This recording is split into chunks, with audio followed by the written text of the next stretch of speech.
রসুলের ইন্তেকালের সময় আমার থুতু আর নবীর থুতু আল্লাহ এক করে দিস।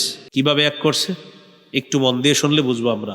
দাখলা আলাইহি আব্দুর রহমান ইবনু আবি বকরিন সিদ্দিক রাদিয়াল্লাহু তাআলা আনহুমা ওয়া বিয়াদিহি সিওয়াক।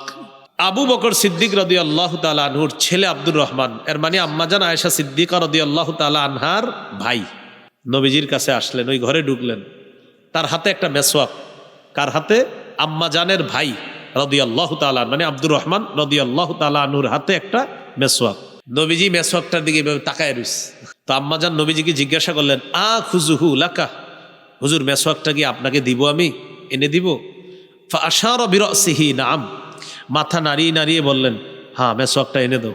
আমি আমার ভাইয়ের কাছ থেকে মেসওয়াকটা নিলাম, নেওয়ার পর ফাতানা ওয়ালতুহু, রাসূলুল্লাহ সাল্লাল্লাহু আলাইহি সাল্লামকে মেসওয়াকটা দিলাম। ফাশতাদ্দা আলাইহি, মেসওয়াক করতে নবীর কষ্ট হচ্ছে, ওই যে উপরের অংশটা নরম হতে হয়, হ্যাঁ মেসওয়াকের উপরের অংশটা তো নরম না হওয়ার কারণে শক্ত, তো এই জন্য নবীজির কষ্ট হইতেছিল। আমি রাসূলুল্লাহ সাল্লাল্লাহু আলাইহি সাল্লামকে বললাম, উলাইয়িনুহু লাকা, হুজুর আমি কি মেসওয়াকটা নরম করে দিব? নবীজি আবার ইশারায় বললেন, হ্যাঁ। ফালাইয়ানতুহু, আমি মেসওয়াকটা নরম করলাম। বলেন তো মেসওয়াক নরম করে কিভাবে?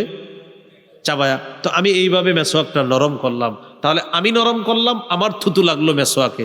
এবার নবীজি সাল্লাল্লাহু আলাইহি ওয়াসাল্লামকে মেসওয়াক দিলাম, এবার তিনি মেসওয়াক করলেন, এবার নবীর থুতু মুবারকও মেসওয়াকে লাগলো। এইভাবে মেসওয়াকের বরকতে আমার থুতু আর নবীজির থুতু মুবারক রসুলের ইন্তেকালের সময় আল্লাহ এক করে দিয়েছেন।